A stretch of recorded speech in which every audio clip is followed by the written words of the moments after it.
Both Manafort and Cohen were convicted of federal crimes, and that gives the president the ability to pardon them, something that Cohen said he would never accept. The critical question, of course, is what will this all mean for the president? And joining us now with answers is former U.S. Attorney Kendall Coffey, who joins us from Miami. Mr. Coffey, thanks so much for joining us today.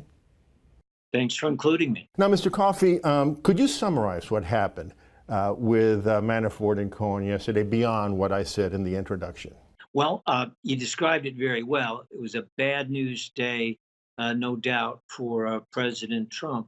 Although, ironically, neither of the verdicts in the case of Manafort or the guilty plea in the case of Cohen had anything to do with so-called Russia collusion.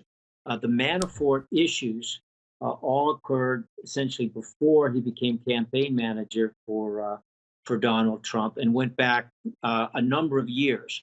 With respect to Cohen, the issues occurred during the course, allegedly occurred during the course of the campaign, but again, had nothing to do with Russia. Nevertheless, especially with respect to the Michael Cohen guilty plea, there have to be some concerns in the White House.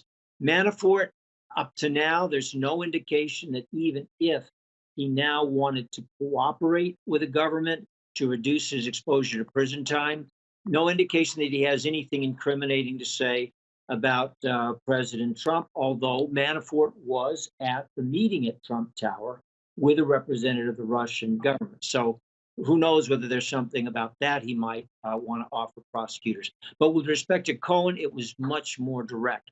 And it was not only an accusation of Michael Cohen that the president was implicated in a payoff scheme that was intended, according to Cohen, to influence an election, which would, if it was undisclosed, make it a crime under federal campaign contribution. I wonder if you could explain that to me. I mean, what Cohen did, and even if the president directed it to him, what's the difference between paying these women off to keep quiet? What's the difference between that and a run-of-the-mill non-disclosure agreement that people make all the time? Well, it's an important question because presented as a federal crime, it's confusing to a lot of people. The theory as a campaign violation, that the money was being expended in order to benefit a political campaign, was a theory that was very controversial. The theory of the prosecution failed in that case. And right, he was found innocent.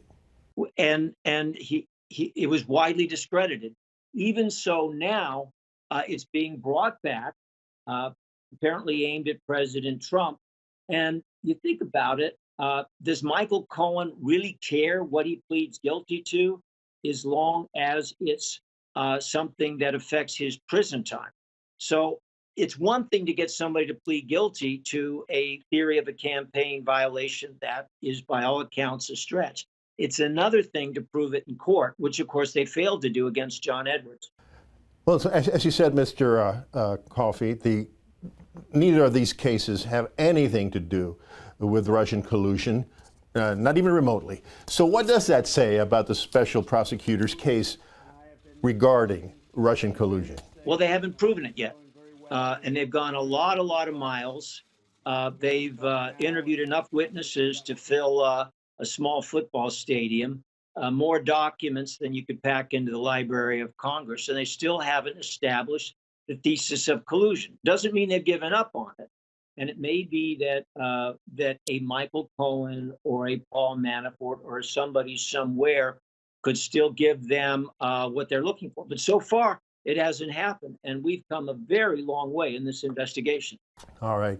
Well, Mr. Coffey, we have to end it there. Thank you once again for joining us today. Thanks for including me.